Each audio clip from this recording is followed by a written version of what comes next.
وسلم أجمعين. أما بعد فإن تعالى وتعليم الذكر وتذكير النفع والإنفاع والإفادة والاستفادة والحث على التمسك بكتاب الله تعالى وسنة رسوله صلى الله عليه وسلم والدعاء إلى الهدى والدلالة على التوفيق والهدى بفضله وأنه سبحانه وتعالى.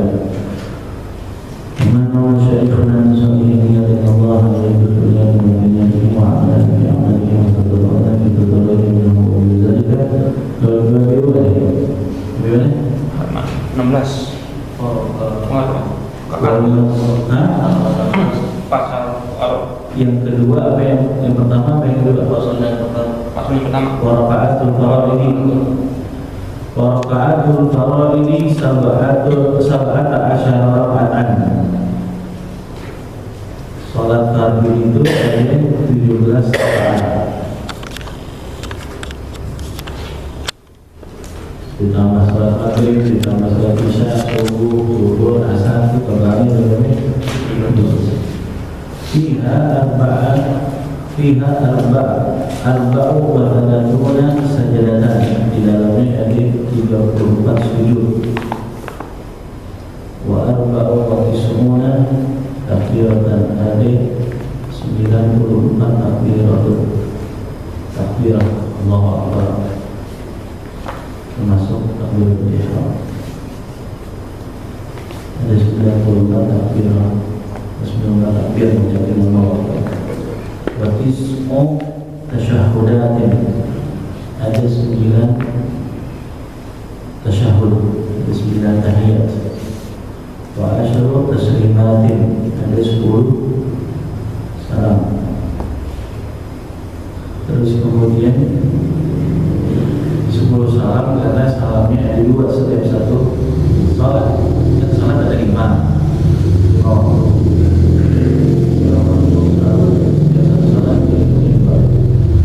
Waminatun watalatun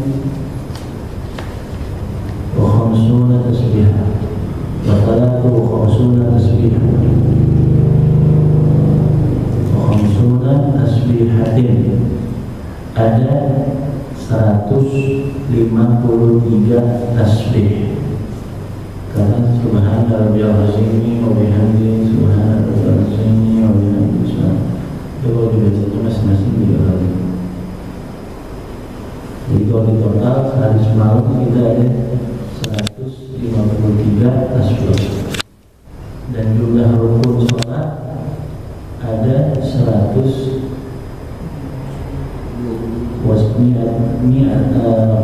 jumlatul arkan fi sholati mi'atun wasittatu wa ishruna ruknan. Ada 126 rukun. Ini kayak apa namanya, matematika. Jadi Imam Syahabuddin wisuda kayak matematika. Jadi semuanya dihitungin, kalau di totalnya ada berapa kali tambahan gitu. Di subhi taratuna rukun. Di dalam subuh ada 30 rukun. Fil maghribi ithnani wa arba'una rukun. Di salat maghrib ada 42 rukun. Wa fil rubaiyati, di dalam salat yang 4 rakaat itu ada arba'atun wa khamsuna ruknan. Ada 54 rukun. Wa man ajaza anil qiyam fil fardhidah shalla jalisan. Kalau enggak bisa, enggak sanggup sholat berdiri, maka bisa sholatnya duduk dalam sholat fardu. Kemarin waktu itu kita pernah bahas urutan sholat duduk ini begini. Di kitab Tagrirat itu langsung duduk-duduknya kayak gimana ya kan? Apa duduk di kursi, apa duduknya sila kayak begini, apa duduknya seperti tahiyat awal, tahiyat akhir, jadi begini. Pertama, kalau orang nggak sanggup berdiri, dia nyender apa namanya, tembok, tiang, gitu ya. Urutan pertama nyender. Yang kedua, dia berdiri di atas lututnya. Jadi dirinya itu seperti duduk di atas lutut, jadi begini. Itu nggak bisa diri tegak pakai kedua kaki, makanya dirinya pakai kedua lutut. Urutan yang ketiganya, setelah itu duduknya begini, duduk seperti tahiyat awal, diri kaki kanannya jadi kasur atau bantalan kaki kirinya, gitu. Begini nggak bisa, maka baru urutan yang paling terakhir mau duduk kayak gimana boleh, mau begini, mau begini, mau sila, gitu ya. Ini namanya kalau dalam bahasa Arab namanya tarobbo, mau sila, mau pakai kursi, ya kan? Mau selonjoran kakinya ke depan, gitu ya. Mau pakai jongkok, jongkok bebas. Tapi itu udah urutan terakhir. Kalau bisa masih pakai urutan yang tadi, apa yang pertama? Nyetel lagi. Terus lutut. Terus kemudian apa namanya? Seperti tahiyat awal, terus namanya ikhraq. Yang terakhir maka kaifa syaa, bebas. Ini semuanya di peringkat yang keempat nih.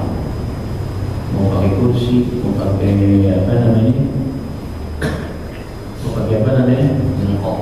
mongkok, mau pakai bebas, semuanya bebas. Terus dengan catatan ketika di tengah rakaat sekalipun ente sanggup untuk melaksanakan secara sempurna, maka hukum melaksanakan sempurnanya wajib. Maksudnya begini, di rakaat pertama nggak sanggup untuk diri, tapi tiba-tiba enakan di rakaat kedua, maka rakaat kedua harus berdiri dan diri sempurna. Tiba-tiba baru diri bentaran, kambuh lagi sakitnya, dulu kan. Seketika ente merasa bisa untuk berdiri tegak di dalam salat fardu, maka berdirilah tegak. Jadi nggak boleh kurang, tak duduk aja dah. Udah dari awal sampai akhir duduk aja. Lalu usaha dulu, kira-kira di rakaat pertama baru mulai masih bisa diri nggak? Masih bisa. Sampai kapan? Sampai sekiranya rukuk, i'tidal, duduk, sujud, maksudnya duduk. Nah, udah bangun dari sujud yang kedua tuh di rakaat pertama udah nggak bisa balik lagi ke atas. Nah, disitulah nanti baru mulai duduk. Tapi kalau masih rakaat pertama masih sanggup, wajib. Karena di sini hukumnya al-qiyamu fil fardh, hukumnya wajib berdiri pada salat fardu. Beda sama salat sunnah. Kalau salat sunnah nggak ada kalam lagi deh. Jangankan ente sanggup, nggak sanggup aja boleh. Ente nggak capek, ente nggak pegel, tapi mau sholat sunnah ini duduk boleh kan? Boleh. Begitu. Waman ajaza anil julusi sholat mutaji'an. Kalau nggak sanggup untuk duduk, maka sholatnya miring, berbaringnya miring, seperti orang yang tiduran dengan sisi kanannya. Pokoknya arah madhab kiblatnya adalah dadanya, gitu ya. Tapi yang paling afdal miringnya kanan. Boleh nggak miring gini? Boleh. Yang penting dadanya menghadap kiblat. Jadi begini rukuknya, sujudnya lebih tangguh dan bisa miring, maka dia mustalqiyan. Dia terlentang, cuma bedanya palanya diangkat. Karena pala di sini yang menghadap arah kiblat, palanya nggak bisa diangkat kasih bantalan, maka yang menghadap kiblatnya adalah tumitnya, wajib kiblat. Dan kalau kita diri, arah kiblatnya adalah dada. Kalau orang duduk juga dada. Nah kalau orang berbaring tetap dada. Nah kalau orang udah celentang itu kepala dulu menghadap kiblat. Jadi kakinya di sini, palanya di sana. Palanya nggak bisa naik dengan bantalan, maka dia celentang. Itu dalam mazhab Syafi'i. Selagi masih ada muneng, maka hukumnya wajib untuk sholat gitu. Ini ada pertanyaan gini, ada pertanyaan hukumnya mahar, apa benar mahar alat sholat atau Al-Quran tidak boleh karena akan memberatkan calon wanita? Misal kalau mahar Al-Quran maka calon wanita wajib membaca tiap hari gitu ya. Mohon dijelaskan, kalau tidak dijelaskan nanti bantuan diberi. Oh nggak ada. Tidak ada. Nanti buka nih biar ini jelas. Pas banget di kitab ini ada di kitab Al-Quran jawabannya. Nah, saya kasih tahu. Buka halaman 45 yang paling bawah. Jadi saya kasih tahu jawabannya sekaligus sama nas kitab. Sudah ketemu 45? Untuk kiri paling bawah ketemu. Faslun wa yustahabbu tasmiyatul mahri.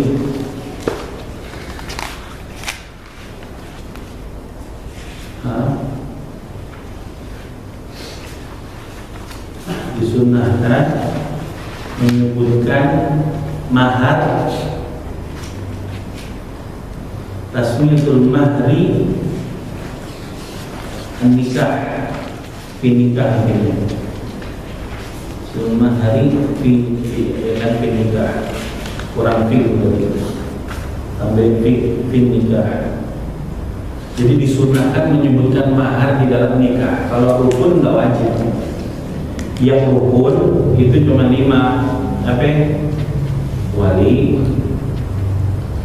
apa namanya, zaujah, yaitu pengantin, 2 wali, 2 saksi, ijab wal qabul, ya kan? Apa tadi? Wali, pengantin, 2 saksi, ijab wal qabul. Jadi kalau misalnya saya nikahkan engkau dengan fulan binti fulan, anak kandung saya, terus kemudian halan sekarang saya terima nikahnya fulan binti fulan sekarang, sah. Karena tadi hukumnya berdasarnya yustahabu, hanya disunahkan. Kalau sunnah khilafnya boleh apa-apa. Nah, terus fa in lam yusammi, kalau disebutin itu hukumnya sunnah. Apa hukumnya fa in lam yusammi? Kalau dia nggak nyebutin ketika akad nikah maharnya tersebut, sohal akadu, tapi sah. Kalau bab akadnya sah, tadi yang dibilang sah karena menyebutkan mahar itu hukumnya sunnah. Terus hukum nikahnya, akadnya bagaimana? Sah. Fa'in lam yusammi, kalau nggak orang nyebutin si walinya mahar tersebut di dalam akadnya, maka sah. Sohal akdu, maka sah akadnya. Tapi ada tapinya, wa wajabal mahru, tetap diwajibkan mahar dengan 3 perkara. Wajib mahar itu tadi hukumnya awalnya dasarnya sunnah, tapi bisa jadi wajib kalau ada 3 hal. Yang pertama, an-yufridu zawj ala nafsihi, aw yufridu hakim, aw yufridu biha ghayru muharrim. Misalnya pas habis disebutin apa namanya itu akadnya tetap sah. Hukumnya mahar bisa jadi wajib kalau si suaminya ini nyebutin dirinya sendiri, pokoknya saya harus kasih kamu sekian mahar. Nah itu lain halnya kalau lakinya yang nyebutin. Atau yang kedua, hakim nyebutin, si KUA, si penghulu, dia bilang begini, sah memang akan, tapi ente kudu ngasih dia sekian, begitu ya, sebagai mahar.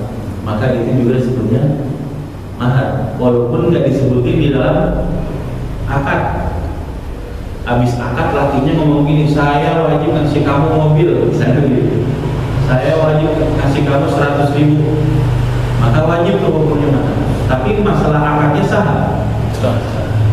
Jadi dia nggak masuk di dalam rukun, nggak disebutin juga sah, tapi kayak syarat begitu.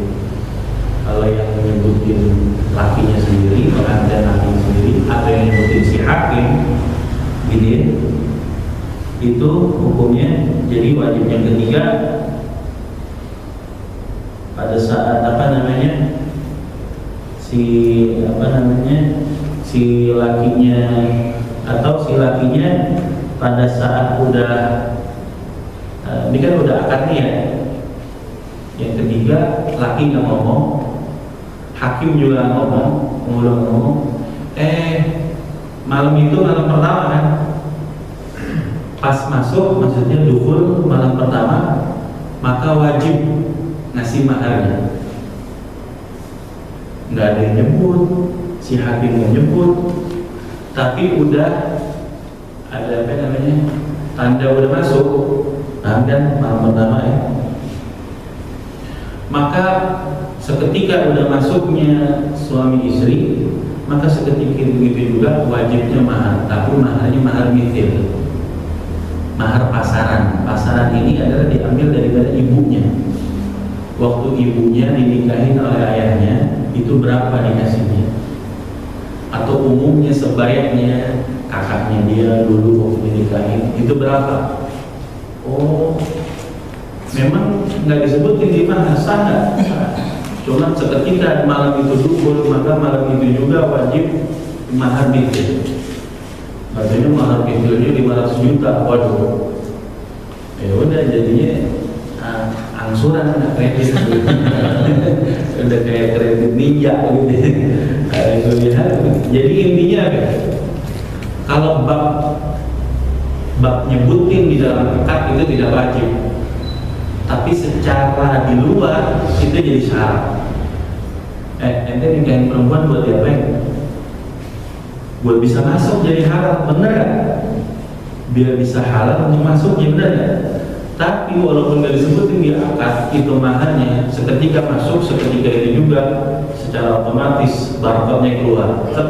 Apa itu barakatnya? Mahar mithil. Mahar pasarannya. Jadi mendingan disebutin di akad, udah terang-terangan, udah ada ketahuan, daripada ntar katanya mahar mithilnya lebih di atas daripada itu. Paham ya? Jadi bicara akad ketika tidak disebutkan mahar itu sah apa? Tapi ketika sudah masuk dukhul, maka seketika itu menjadi wajib. Jadi intinya mahar tidak menjadi rukun nikah, tetapi menjadi syarat hubungan suami istri. Lalu bisa satu di antara tiga, hakim yang nyebutin, laki yang nyebutin, atau dukhulnya. Kalau dukhulnya kembali kepada mahar mithil. Mahar mithil itu apa? Pasarannya. Umumnya wanita di daerah situ itu berapa? Dipaham ya? Jadi seperti itu.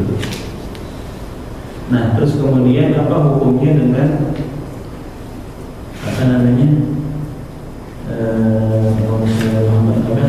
dengan Al-Quran, dengan seperangkat alat sholat itu boleh. Pokoknya mahar itu kullu ma yutamawwal, setiap sesuatu yang punya nilai ada harganya itu bisa dijadikan mahar. Apa aja? Semua.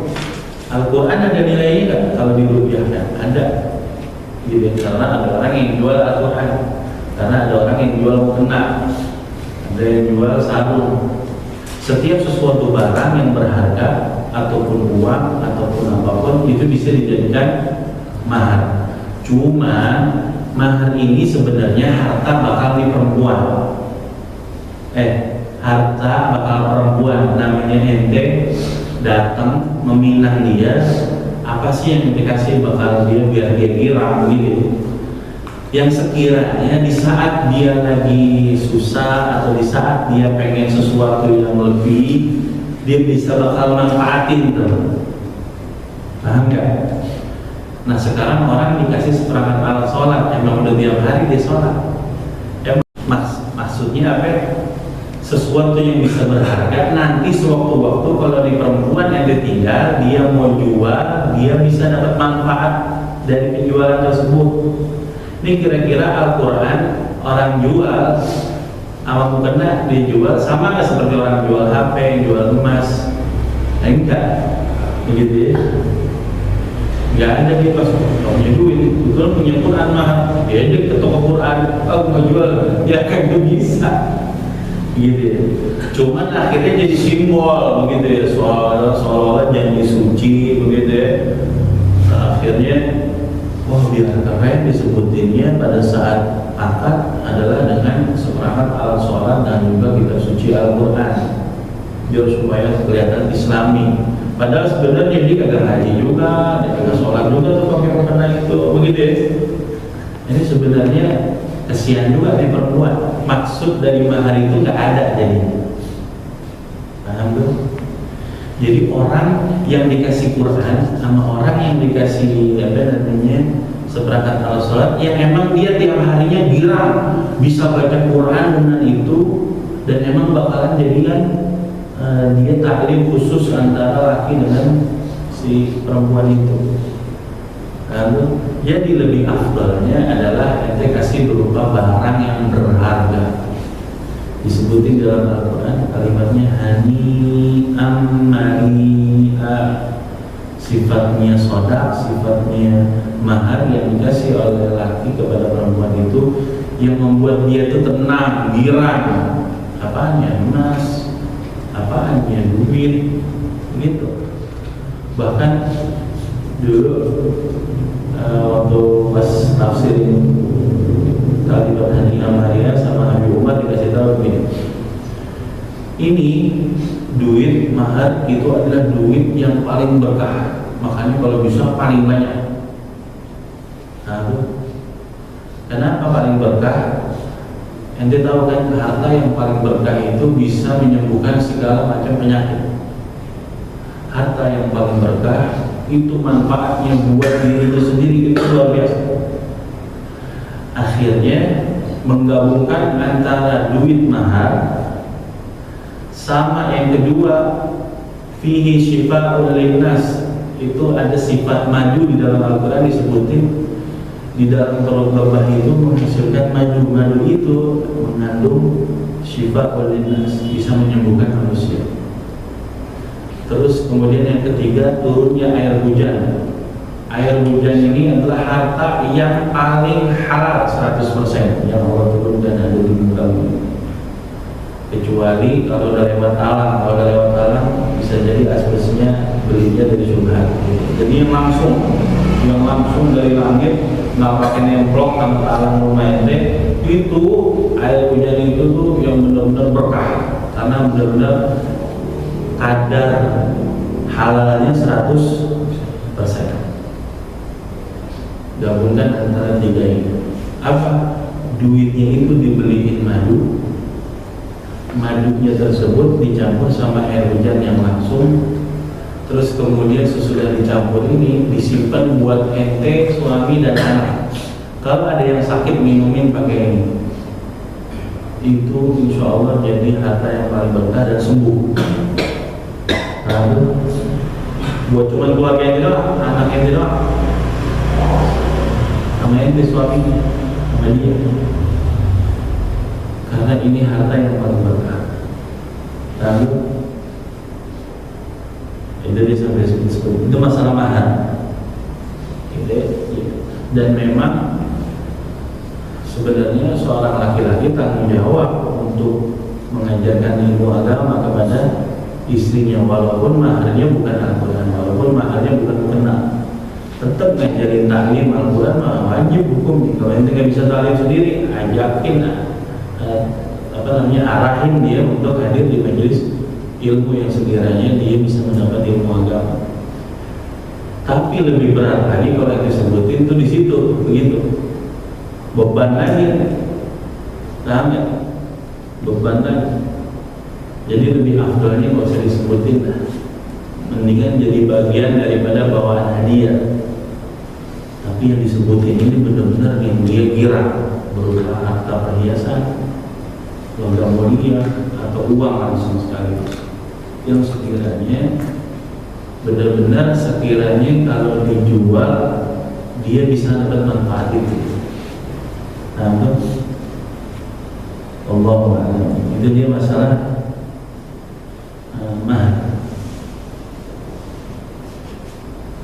Terus kemudian alhamdulillah malam hari ini adalah malam ke-12, malam Maulidnya Nabi Muhammad SAW. Kata Imam Abu Syamah, Syekh Nawawi, syekhnya guru Imam Nawawi, dia bilang gitu, min ahsani ma wa butulina fi zamanina ma yuf'alu kullu 'amin yawm muwaffaq li yawm maulidihi sallallahu alaihi wasallam min sadaqat wal ma'ruf wa idhar zinah wa surur. Apa namanya? Paling bagusnya bid'ah di zaman kita sekarang ini adalah yang diselenggarakan setiap tahunnya di hari kelahiran Nabi Muhammad SAW. Ini yang ngomong bukan sembarangan, muridnya Imam Nawawi, pengarang Riyadhus Shalihin. Orang pada mengeluarkan sedekahnya, orang pada mengekspresikan kecintaannya kepada Nabi Muhammad SAW. Begitu. Karena apa? Ada takzim di dalam hatinya lahirnya Nabi Muhammad SAW. Bentuk syukur kepada Allah atas diutusnya Nabi Muhammad SAW. Makanya Al-Hafidh Ibnu Hajar, Al-Hafidh Ibnu Hajar Al-Asqalani, dia bilang begini, takhriju amal al-maulid ala aslin thabitin fi sunnah. Ini yang ngomong Imam Hafidh Ibnu Hajar, pengarang Bulughul Maram. Itu pernah dengar kitab Bulughul Maram, kitab hadis Nabi Muhammad yang mengajarkan tentang hadis ahkam, hadis fikih, begitu ya. Imam Ibnu Hajar Al-Asqalani, beliau adalah pengarang daripada Fathul Bari, syarah daripada Sahihul Bukhari. Sahihul Bukhari ada 6.000 hadis, itu disyarahkan oleh Imam Ibnu Hajar. Dia bilang begini, Maulid hukumnya sunnah, dasarnya sunnah. Dari mana? Dasarnya yang disebutkan oleh Sahih Bukhari dan Sahih Muslim. Anna Nabi sallallahu alaihi wasallam qadimal Madinah. Nabi sallallahu alaihi wasallam suatu ketika beliau datang masuk ke kota Madinah, dia mendapati orang Yahudi pada puasa di hari Asyura. Ingat kan asalnya puasa hari Asyura. Tatkala Nabi Muhammad masuk, orang Yahudi pada puasa hari Asyura, Nabi tanya, "Fasalahum hum?" Kata mereka, "Iya, kami puasa karena di hari Allah tenggelamkan Fir'aun dan selamatkan Nabi Musa. Dari sinilah dasar kami berpuasa di hari Asyura." Lihat ya. Kata mereka, kami sekarang puasa karena bersyukur kepada Allah, kami punya Nabi diselamatin sama Allah di hari Asyura, mengenang akan selamatnya Nabi Musa, maka kami puasa. Kata Nabi Muhammad, kami lebih pantas untuk berpuasa dibanding kalian. Kami pantas bersyukur atas Nabi Musa diselamatkan oleh Allah dibanding kalian. Karena kenapa? Karena orang Yahudi dia puasa hari Asyura, tapi satu sisi dia nyembah berhala, satu sisi dia tidak percaya sama Nabi Muhammad SAW. Harusnya dia bersyukur sama Allah, juga harus percaya sama Nabi Muhammad. Tapi kita orang Muslim mengikuti ajaran Nabi Musa yang diteruskan oleh Nabi Muhammad. Berarti kita lebih pantas karena masih sama-sama mengesahkan Allah Subhanahu wa Ta'ala. Orang Yahudi udah nggak mengesahkan Allah lagi. Makanya kata Nabi, kami lebih pantas untuk Musa daripada kalian. Dari hadis ini, lihat nih kata Imam Ibnu Hajar, "Fayustabadu minhu fi'lu syukri ala man nadhara bihi fi yawmin mu'ayyan." Boleh hukumnya orang bersyukur kepada Allah atas sesuatu di hari yang dikhususkan. Hari yang dikhususkan, hari sejarah, dia bersyukur atas sesuatu tersebut boleh untuk diekspresikan dengan ibadah, yaitu puasa. Kira-kira mana yang lebih dahsyat, lahirnya Nabi Muhammad apa diselamatkannya Nabi Musa? Enggak ada yang lebih dahsyat, yang lebih luar biasa melainkan hari yang mana dilahirkannya Nabi Muhammad SAW. Karena Nabi Muhammad Nabiur Rahmah, Nabi pembawa keselamatan, kasih sayang, begitu. Nah, dari sini dalil bahwasanya orang yang bersyukur kepada Allah lewat sholat, lewat salat, lewat puasa, lewat sedekah, lewat baca Quran, ataupun baca sirahnya Nabi Muhammad, pokoknya bukan sesuatu yang diharamkan oleh Allah, adalah bentuk syukur kepada Allah Subhanahu wa Ta'ala. Maka dari itu, orang yang membaca maulid, orang yang hadir maulid, orang yang sedekah buat maulid, sama saja dia syukur karena dilahirkan hari itu, karena dilahirnya Nabi Muhammad SAW. Gitu ya. Kalau misalnya sekali Imam Ibnu Hajar Al-Asqalani yang udah ngarang Fathul Bari, dia bilang ini hukumnya sunnah, kira-kira ada yang mau nolak lagi nggak? Ada yang mau bilang bid'ah? Sekarang ente punya karya Fathul Bari nggak kayak karyanya Ibnu Hajar Al-Asqalani? Ente juga nggak hafal kan Sahih Bukhari? Kalau ini bukan hanya hafal, tapi dia syarahkan semua kitab-kitab yang ada di Bukhari, namanya kitab Fathul Bari, berjilid-jilid kitab. Dia aja ngomongnya sunnah. Ada orang yang cuma 1-2 hadis di hafal, dia bilang agak sunnah. Antum ala kulli hal, mudah-mudahan kita yang gila akan lahirnya Nabi Muhammad SAW, khususnya malam hari ini, malam penuh berkah, karena malam pas lahirnya Nabi Muhammad, al-lailu mithlu subah, pada malam itu seperti pagi, kayak jam 7, jam 9 gitu ya. Saking terangnya malam, padahal sebelum subuh gitu. Saking semuanya bercahaya menanti kelahirannya Nabi Muhammad SAW. Dan dari itu kita baca maulid sedikit tambahkan malam hari ini, menambah keberkahan kita. Dan mudah-mudahan hajat antum dikabul oleh Allah Subhanahu wa Ta'ala. Fatihah wa Rasulullah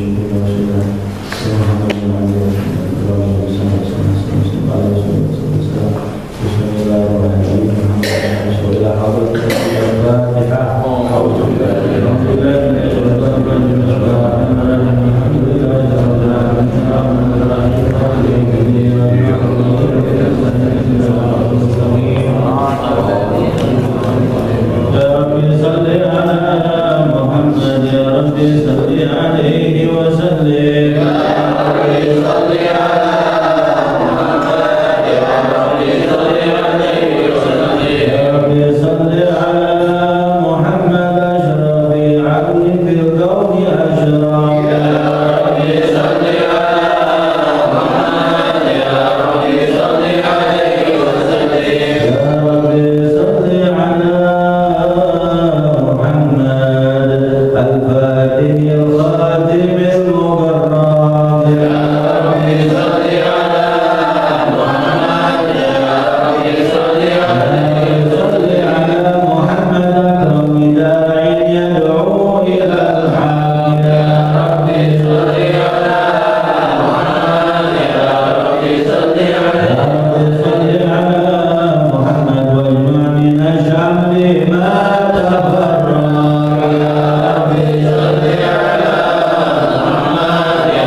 Bismillahirrahmanirrahim. Alhamdulillahi rabbil sultan al-wahid al-ahad al-mansur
bil wujudi ta'ala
آمين. توجهات الخالصة والصلاة موصولة آمين. توجه الآن الله برحمته جزيلا بالحق والشأن بالله واضح آمين. وسلم الله سيدنا سيدنا محمد صلى الله عليه وسلم وسلم على تلك الذات الكاملة عن مستوى أمانتك وعن سرك آمين. الشامل آمين. والمخصص بشرف الأطفال ومن قرب ومن الوصل إعداد العباد وشارك الأشهاد خير الكونين وأشرف الثلاثين المحبوب الخالص المخصوص منك بأجل الخصائص آمين. هذا النبي الكريم إليك بالشارع والعظام العظيم قد أحيط بحركات وسكنت بالعين آمين.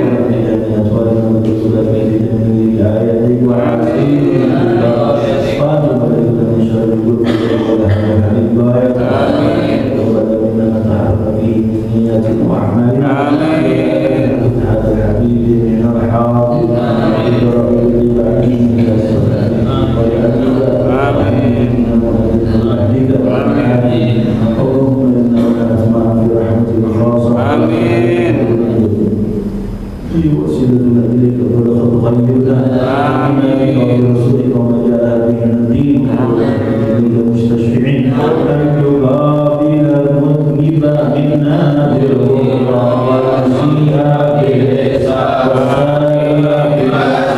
والمعاملة الحبيب ووزره وآله وصلها وعمر وشرك أولادنا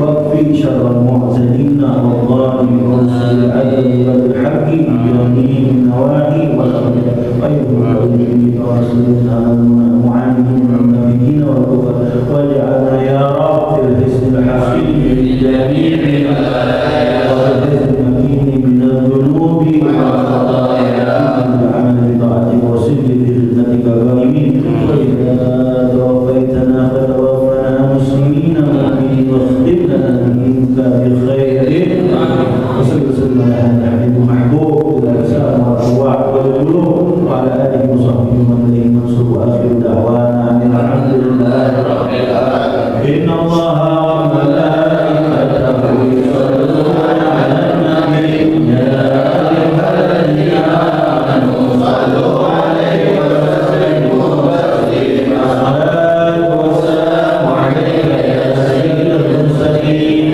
الصلاة والسلام عليك يا خاتم النبيين. الصلاة